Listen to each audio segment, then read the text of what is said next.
I'm Jay Holt. The ambitious have no limits. Where you see ceilings, they see checkpoints. Michael Buan, a medical professional, has made himself into a triathlete.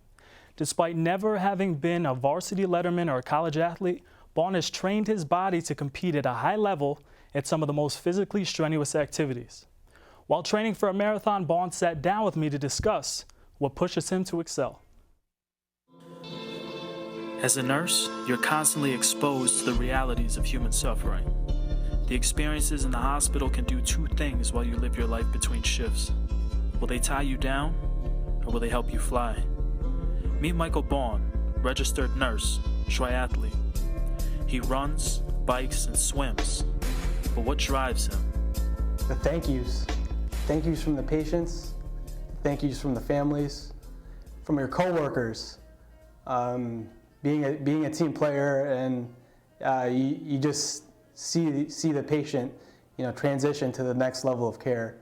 That is definitely my moment where I realized, wow, this is definitely why I do this. So you've been covered in blood head to toe. You've had nightmares about losing patients. Like, this is something you take very personal.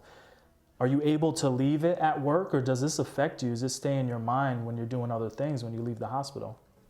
As much as I try to leave it at work, but most certainly some patients, situations, some stories, they stick with me. But at the same time, I let those motivate me during my my training days, my long runs and my long rides.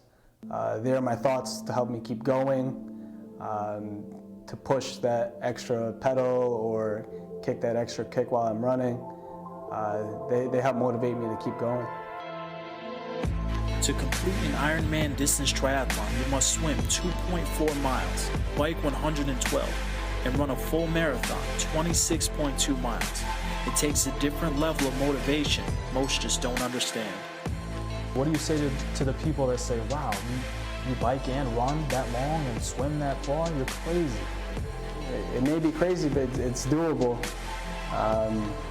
But yeah, I don't believe they would know unless they are really interested in getting into the sport, in which case I would be glad to help them out get into it.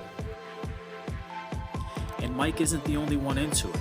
There are currently 500,000 Americans with U.S. Triathlon annual memberships, including Mike's longtime partner, Lawrence, who describes Mike as a great leader, someone who inspires him to raise the bar, and a fierce competitor he does not want to let down. He's become like a brother to me, where we pick each other up when we need, and yeah, he helps motivate me as well. I too don't want to let him down in any event and in any type of training. So we're there for each other 100% of the time. One day when you're riding, you're training, you're riding behind him, you hit a pothole, you catch the back of his bike, you fly off your bike, you tear your whole shoulder up. What was it like to be injured in this sport for the first time? Wow, that moment was most certainly scary. My whole left side went numb, and being a nurse, I just knew that this was an emergency.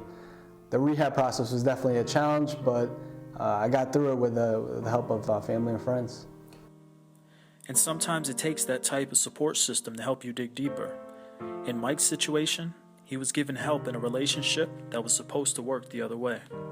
Yeah, one particular patient that I had was an 18-year-old kid at the neuro ICU at Yale. He got diagnosed with ADEM, which is a neurological disorder which left him without use of his arms and legs. Wow. I ran my first marathon for him. I saw him laying in the bed. He was in the RICU for months. He was in the hospital for the likes of a year in rehabilitation. He is finally up and walking again. Wow. But throughout it all, I saw his suffering, but I saw his fight, and I knew that if he can get through this hardship that he's going through, this trial and tribulation, then any race is possible. I can do it, and he's the one that actually pushes me when I really most need it. Yeah, I had a real close relationship with him, and he's the one that sticks in my mind. When reaching for the sky, it's important to stay grounded, and each step of your path will be lit by the fire inside of you. When pushing yourself to the limit, it's the mind that tells the body what to do, but the heart that tells the body why. And when you find what makes you go, you'll never stop.